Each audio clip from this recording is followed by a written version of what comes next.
مغرب کے وقت جب آنکھیں کھول کے اہل بیت کو دیکھا چاروں طرف روتے ہوئے چہرے نظر آئے تم لوگوں نے افطار کر لیا ہے تم لوگوں نے افطار کر لیا ہے امام حسین نے ہاتھوں کو جوڑ کے کہا بابا جب آپ سے کچھ کھایا نہیں جا رہا تو ہم کیسے کھائیں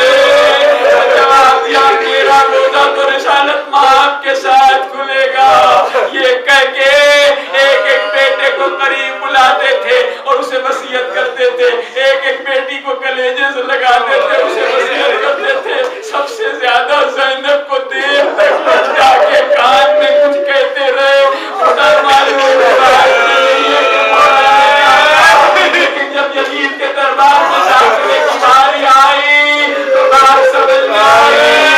شاید علی نے یہ کہا ہو اے بیٹی تو دربار میں اکیلی نہیں جائے گی علی تیرے ساتھ ہوگا اس لیے زینب مڑ مڑ کے دیکھ رہی تھی وصیتیں ہو رہی تھی وصیتیں ہو رہی تھی ایک ایک بیٹے کا ہاتھ حسن کے ہاتھ میں دیتے تھے ایک ایک بیٹی کا ہاتھ حسن کے ہاتھ میں دیتے تھے اچانک ایک گوشے سے رونے کی آواز بدل ہوئی کیا یہ کون رو رہا ہے کہا مادر ام المنین مادر عباس ام المنین رو رہی ہے کہا میرے پاس بلاؤ آئی آ کے قدموں پہ سر رکھ دیا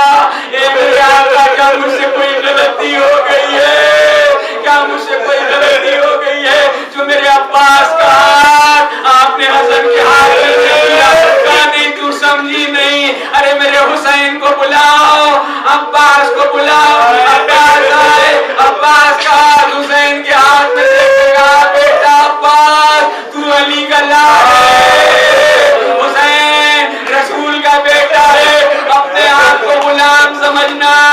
حسین کو آقا سمجھنا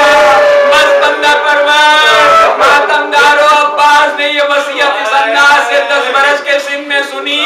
کہ 32 برس کی عمر آ گئی اور کبھی ایک لہجہ اس بات کو گوارا نہیں کیا حتیٰ کہ جب سر زانو حسین پر تھا اور بار بار ہو جاتے تھے تو حسین پوچھتے تھے بھیا کیا ناراض ہو تو جواب دیا نہیں آقا آپ کا خیال آتا ہے میں گھوڑے سے گرا ہوں تو میرا سر آپ کے زانو پر ہے اب تھوڑی دیر کے بعد جب آپ گھوڑے سے گریں گے تو آپ کا سر کس کے زانو پہ ہوگا اس وقت حسین نے کہا تھا بھیا ساری عمر مجھے آقا کہا ہے مجھے مولا کہا ہے ایک تمنا ہے کہ ایک مرتبہ بھائی کہہ کے پکارو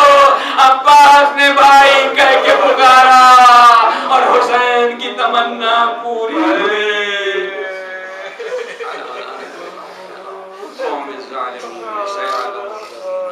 ظلم غیم قلب غیم قلب